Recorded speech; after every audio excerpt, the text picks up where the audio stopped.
I was like, I'm ready to be done. I'm ready to get my life back. I'm ready to see what life looks like on the other side of this. And I know that I can't do it alone. I was ready to have my life back. Every day I was dedicating, we talk about making sure we set aside time to work, even if it's reading or if it's researching. But every day I wanted to get something done.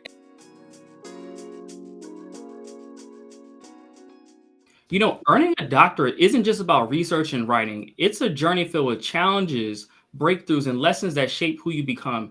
And for today's episode from ABD to PhD show, I wanted you to hear from doctoral students who have been a part of the Velocity coaching program to really learn about what does it look like when you are someone in practice writing a dissertation, and what are the tips, strategies, and insights that you have about writing the dissertation. And so for today's episode, I'm excited to have Senica Troutman, who is currently a doctoral candidate at Valdosta State University in technology leadership. We're going to talk about her journey, all the things that she's been able to do, and how, as of this recording, she's coming right up on her dissertation defense. So we'll learn a little bit more about her study and getting practical insights for you to be able to write your dissertation.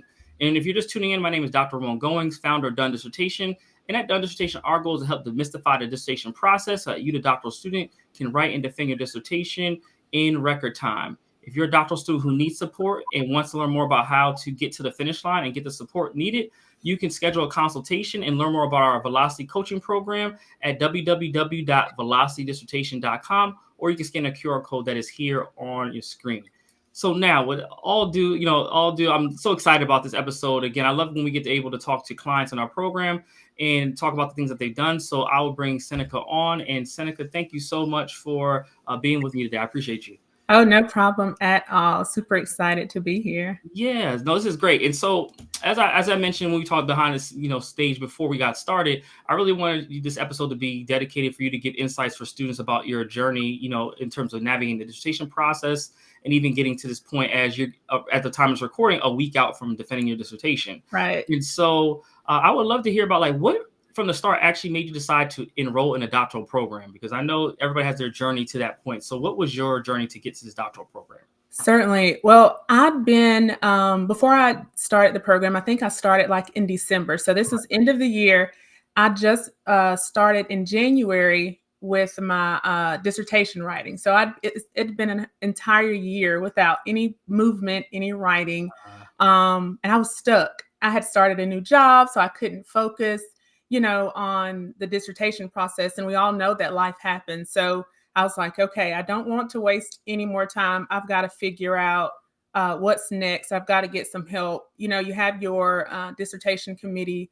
But they also have roles outside of just being on your committee. So I needed some dedication that could help me when I needed it. And I think that triggered me to start looking online. I think I'd been on YouTube, and then I saw something on LinkedIn, and I was like, okay, let me start looking into this a little bit more. Started looking at all of your videos, and I started out by watching other students that had been part of your program, and I was like, okay, let me just see what this is about.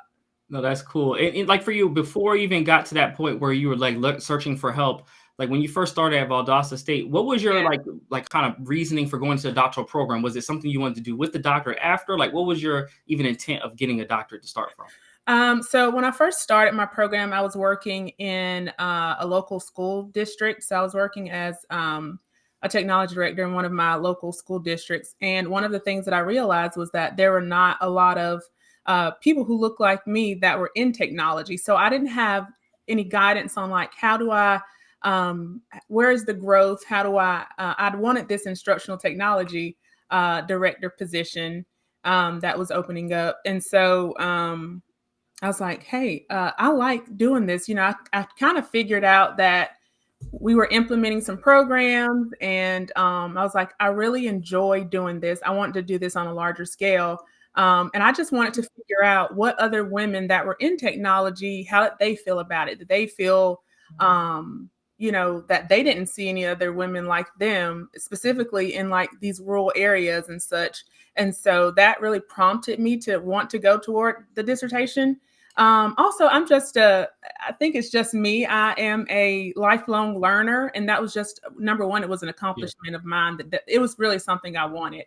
And then thinking about getting into academia and what that looked like. I knew it was something that I would need. Yeah. So I wanted to go ahead and just jump into it. I knew if I didn't do it right after my master's program, I probably wouldn't. So I jumped right into it after my master's program. Yeah. And so like when you got into your doctoral program, for you, for a number of students that may be taking care of family, have a family of their own. So in terms of your situation, like, did you already have a family, and were you like, what other responsibilities do you have outside of being a doctoral student? Because I know that holds back a lot of students from finishing Absolutely. their programs. Absolutely. So yes, I had a family. I've been married for several years. Like we were in it. And that was a question. So I had a mentor at the school district that I was working in, and she had her doctorate. And she was like one of the only other Black women that I knew that had doctorates. And so I asked her, I said, I'm thinking about getting my doctorate. When do you feel is the best time? And what she said was, there is never really a good time. You just have to go for it. And like at that time, my children were younger. They were all in like elementary school. So it was, I wanted to do it then so that I didn't miss the graduations and all of the after school stuff for children, that all of my children participate in now, which really worked out. I'll say that because between, dropping them off for volleyball practice and wrestling practice and cheer and all of that, it is a lot. And I feel that if I was still doing coursework, like if I started later, it would have been a little more difficult. But now that I'm at the end, I have a little more free time. But it was definitely difficult managing, being a mom, being a wife, still working, and Yeah. then going through the dissertation process. Yeah. Definitely. And I agree with that mentor of yours who said, when is a good time? When you ask when is a good time, there's never a good time. It's so true. Never. Yeah, Hmm. there never is. Like even for myself, Renee and I, when I decided to get my doctorate, we had been married. We had gotten married on September 10th, 2011.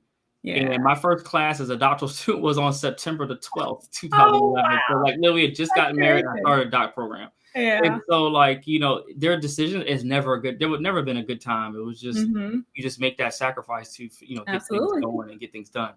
So I'm glad you mentioned that. So that is an important part. And so for you, when you first, starting out back up with the courses, like how did you balance coursework and then family and work? So how did you make all those things work together at the coursework phase? And then we'll jump to the dissertation after that. Okay. I'd say for the most part, I've always taken like online courses. And so Sure. as a kind of independent learner, that part was a little easier for me. I think as we continue to kind of get to the end, I think there was this one time I had a paper that was due, and like I stayed up, I started at like 6 o'clock in the afternoon, and I stayed up until 6 o'clock the next morning to get that paper done because it was contingent on me getting a good grade to get out of that class. But in the beginning, it wasn't that difficult. I was only taking about 2 classes at a time. So, I was able to manage that. Sometimes even during work, I would have my books out. I would be reading so that I could turn in a paper, but I did have to manage my time. So there are some times that I couldn't I couldn't hang out with friends. I couldn't hang out with my family and attend those barbecues and all that stuff. I kind of had to just say, I'm doing this for me. And I know it's a sacrifice, but it's what I want. And so I had to carve out time just for myself and understand I wasn't being selfish. To a certain degree, I was, but sometimes you have to do that to get things done because your family they don't understand that process, and they don't understand the dedication that it takes, and sometimes the loneliness that it brings because you have to really be dedicated. So I would just carve out time in the afternoons. If I had a lunch break, I wouldn't leave for lunch. I would just sit and, bring my own lunch and take some time to read something that I had to read prior to submitting an assignment. But I'd say the coursework wasn't as bad, but it really took dedication for making sure I got it done. Yeah, and I think you bring up a lot of great points in terms of just carving out the time and recognizing that it's not selfishness. I tell people all the time, like, you may need a little bit of that because it's a short-term sacrifice for a long-term gain, right? You have the Yeah, rest of your career to utilize a doctorate and go back to all the cookouts and things that you might have missed along the right. way, which is great. And so, for you, and you mentioned at the beginning that, you got to then writing your dissertation, you hit like a spell where it was just a little bit stagnant. So what shifted or what changed about the dissertation process versus coursework for you? The I'll tell you, and I say this every time, Dr. Goins, Yeah. hearing that mantra where you say you're demystifying the dissertation process, it was a mystery. Mm. And when I came into it, I was like, okay, what even is a dissertation? What does this look like? I had no idea. Yeah. I had no one to ask who'd been through this process. And it was hard. I didn't, want understanding, what am I know that I have this topic that I'm interested in. I know that I want to find out more about it, but how do I go about doing that? The entire process was a little daunting, and it's scarier and it's different than as a scholar, we come in and we feel like we've got all of this education behind us, but it was something different than anything I'd ever done. And so it really challenged me. And I feel like I'm a good writer, but when it comes to the dissertation process, it's strategy. You have to understand each section of the dissertation and what that encompasses. And I think I didn't have a good grasp on that, even with the coursework that I'd had, because we have the courses that prepare us where you do your prospectus and all of that. But I just feel like I didn't have a good grasp on where I was headed, and I think Mm-hmm. that's what I was looking for, someone to explain to me the questions that I felt were like the simple stuff that I should have known, but it's very difficult to understand. Yeah, no, that makes sense. And for you, you could have stayed stuck, and you could have stayed stuck for a long time. Some folks do. So what shifted in you to say, all right, I'm going to start looking around for resources? Like what motivated you to do that? I was ready to get done. I was ready to have my life back. The dissertation, the time that you begin the even the coursework through writing your dissertation, this is time that is taken away from your life. It's time, like, I can remember going on vacations and I would have my computer and I would be writing because I had assignments that were due that I still had to turn in. So, my husband would be driving and I'm doing my work or I'm reading in the car. And so that was time that I was missing because I had to dedicate myself to this, to finishing this dissertation. And so I was like, I'm ready to be done. I'm ready to get my life back. I'm ready to see what life looks like on the other side of this. And I know that I can't do it alone. So I need to reach out and get some help. So just wanting to be done with the entire process. Yeah, and so, as you were looking for help, you looked around, you came across some of our content, and then how long do you think from that time did it take you to kind of say, all right, let me reach out to them really to get some help? 'Cause everybody's journey is a little bit different, so I'm always Yeah. interested to see kind of what folks did. Dr. Goins, I think that same week I went on the website after I watched a couple videos that week. And then I watched some stuff on LinkedIn and I was like, this looks, because it's a little scary. For sure. Reaching out to people that you don't know. There's so many scammers. You don't know if things are real or not. And so I think what helped me, and that's why I mentioned like seeing other videos like this where other students are talking about the way that the program helped them to finish. I was like, okay, if they could do it, then I can do it. And so, like within that same week, I think I filled out like a form to kind of start the process to just see what it was about, Yeah. and get more information about it. That same week, I was ready. Okay, you were ready. And so I Yeah. remember you came in around it was like January of 24. I think that's when you Yep. started. So, you came in and got to work Yeah. like immediately. So what shifted? Because just to give folks a perspective of the timeline, you started our program January of 24. Yeah. You defended your proposal in like either April. late March, early April. I can't Early recall. April. It was the Yeah, first week of April. Yeah. yeah, first week of April. So what happened that was the switch for you? It was the program. In the program, as I mentioned, there were a lot of things that were a mystery. I didn't understand where to start. And the good thing was that I had that perspective. So I had a foundation, but I needed to build that out more. And so the different pieces of the program, once I got into the modules and started listening and understanding, oh, I have something here, but I just need to flesh it out a little more. That's what helped. And every day I was dedicating, we talk about making sure we set aside time to work, even if it's reading or if it's researching. But every day I wanted to get something done. And so having that dedicated hour or 2 hours, and I like to work several hours at once. So I feel like sometimes if it's just an hour, maybe I'll read, but I would dedicate 4 to 5 hours after work, or sometimes late at night, just reading and writing and getting words on the paper. And so I think just having those weekly check-ins, and I was able to ask questions weekly, even on the Facebook page. If there was something that came up during the week, I could ask that immediately. And I think that was what was slowing me down.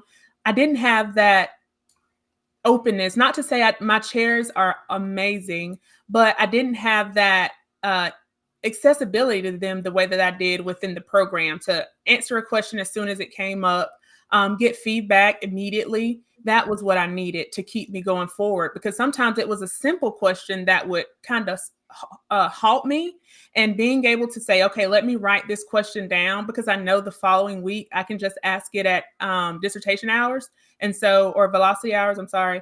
So, being able to just ask questions weekly kept me moving forward. Yeah, no, you came in and got to work. Like I was like, man, you're flying. So that's exactly what we want, right? And so Yeah. one thing that probably is an objection that we get from a lot of folks sometimes, they're thinking about, can this work for me? And you have a situation probably similar to a lot of folks who have families, busy professional, who might say, I don't have the time to dedicate to this. And so you just mentioned 4 to 5 hours. Like, how did you get it? How did you carve out that time? And then what types of conversations did you have to have with your family, or even at work? I don't know what that looked like, to Mhm. make sure that that time was protected for you to do what you need to do.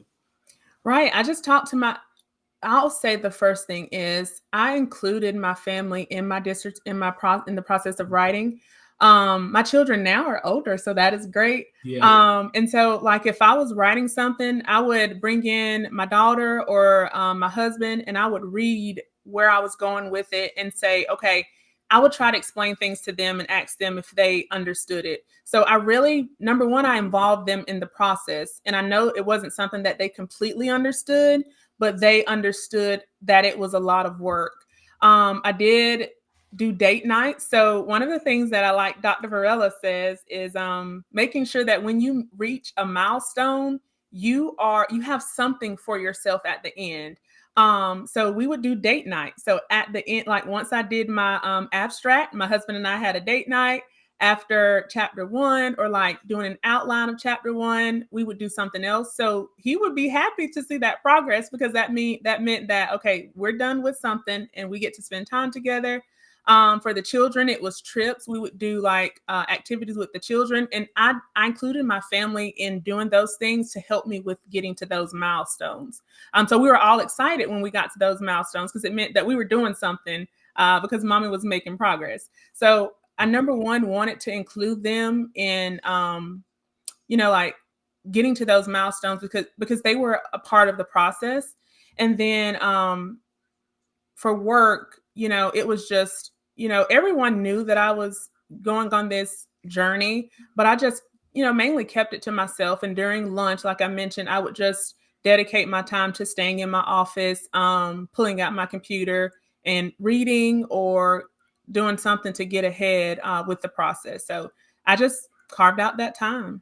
That's one thing I haven't. I love that approach in terms of like getting the family involved, but like also the incentive. Yep. Well, while it's for you, it also benefits them. So Yeah. like as a husband date night, like who's turning that down? Like, Yeah. so yeah, hurry up and finish that outline so we can go to date night, like type of thing. So like that makes perfect Absolutely. sense. And the kids are like, yeah, hurry up and finish that chapter so we can go to whatever our thing is that we're Yep. going to do. So that was genius. I love how you put that together. And I think one of the hacks that you mentioned about work, something I did as well, is that when I was writing when I first was like going into writing my dissertation, I still was a K-12 classroom teacher. And Hmm. so like during lunch break, I would have my students like highlighting articles, like, you want to have lunch with me? Sure, come on in this room. But just know during my lunchtime, typically when I'm doing a little bit of a class work or work, so you can help me, highlight some articles and help me as I'm thinking through things. So like, yeah, Hmm. figuring out little pieces of time is really is beneficial. And so Absolutely. you came in and got right to work, but I think there has to be, like, there was usually it's a mindset shift that happens as well. We talk about it and describe it like when we see you all go through this, like the light turns on, and once Yeah. the light cuts on for you, the folks, it just, you all are off to the races with finishing your dissertations. And so, like, was there a moment, or like what ended up turning that tide for you, where you've been stuck before, you kind of got in the program, got some of the resources? At what point did you say, all right, I got this and I'm really going to move this thing forward? I have to say it was the literature review. I Mhm. was so, and I think So we had this happen more recently. There's a, in one of our groups sessions, there's a question of, I keep writing the same thing over and over. Yeah. They said that it was supposed to be similar. How do I write this stuff different? And it was just this me reading through my work, and with the modules, with me reading through my work and understanding what I was actually doing. It was this, once I started writing that, because that was the most daunting piece to me, that literature review. How Oh, much do I read? When is it? When am I done? What am I looking for in the literature? Once I got a grasp on that, I was like, all right, I'm getting somewhere. I know what I'm doing. And then I think the other piece was, there's this document that you give us that really helped me mesh things together. So one of the pieces that I was missing is, how does my theoretical framework work with my literature review, with my methodology, and with my background? How am I seeing all of these pieces work together? Once I was able to understand how to kind of mesh those pieces together and make sure that I'm seeing my theoretical framework play out throughout my entire study, um, it made a world of difference. I think that single document on making sure that I'm pulling the pieces together throughout the study, that really did it for me, and starting to understand the literature review. No, that's amazing. I love that. And what Seneca's referring to, for for viewers, is this idea that, like, I kind of give an analogy like a car, right? And so Mm-hmm.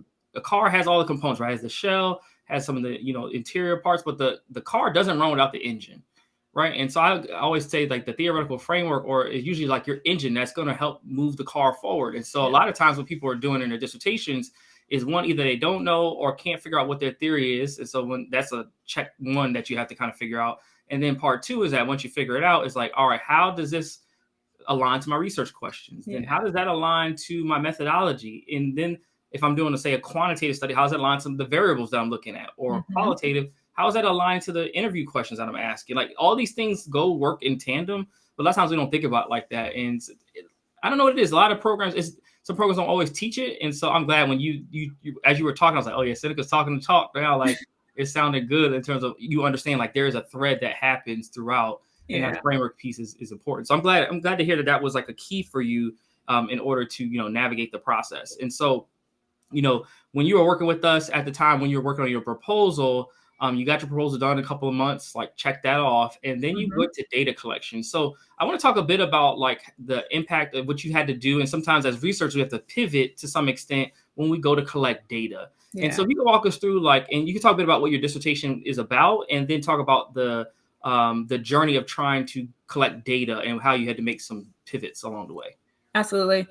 So my dissertation is about understanding the social and professional experiences of Black women in K-12 technology leadership. And so originally, I wanted to focus on women within my state. And so I gotten data from my state department, and I started reaching out to some of those individuals. I didn't get anywhere. I did not get I'd gotten a couple calls, and some maybes, but I was stalled.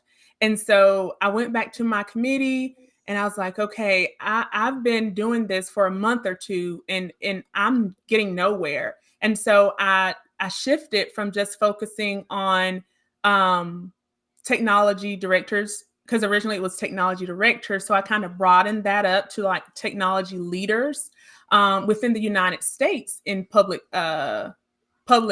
institutions, public school institutions. And when I did that, and I had to go back to the IRB to get approval for expanding it to the United States. So I did get approval that way. But when I did that, now it did take a little shifting in, because with your state, they give you these guidelines on what constitutes this individual to be a technology director. That is different across every state. So what I did was I had to pivot to try and see what characteristics of a specific role fell into that technology director, I guess, field. And then with that, I was able to come up with maybe 5 or 6 different titles across various states that would qualify. And I've used that as like my qualifying, at least the first direction to help me find these participants. And so, but when I did that and I posted my flyer on LinkedIn, oh, the floodgates opened. It was, I mean, I got my participants in no time, but it did take that shift. And there was a stall just because I couldn't get the participants. So I needed to pivot.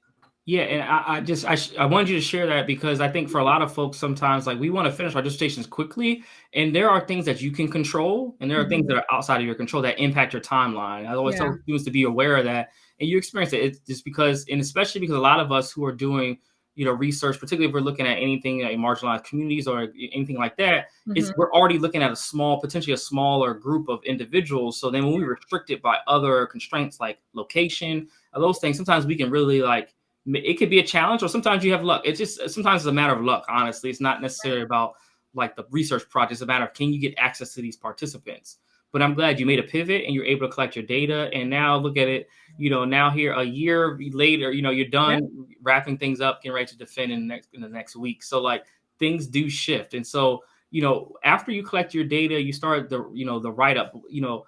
What was your process similar to when you're writing your proposal? Did you just lock in for a couple hours each day? Like, what has that journey been like to actually write the rest of your dissertation? That's exactly what I did every afternoon. And now I don't work in the school system anymore. I work from home. It's still in educational technology, but I work from home. So I had all the time in the world outside of doing my work duties to be, because I have that flexibility in my schedule. And I looked for that because I knew I needed that to finish my dissertation. So now having that flexibility, being able to maybe if I wanted to write in the morning and make up hours in the afternoon for work, or still use my lunch break for writing. I do still use those large chunks, and weekends. I don't dedicate every weekend because I don't have to do that anymore. But weekends are really when I just kind of hone in, and I got a lot of the writing completed over the weekends. Yeah. Yeah, that was smart. And so now, you're getting ready to defend, about to be done here. Oh So yeah. what does life look like as Dr. Troutman? Like, what do you want to do with this thing? What's your goals now?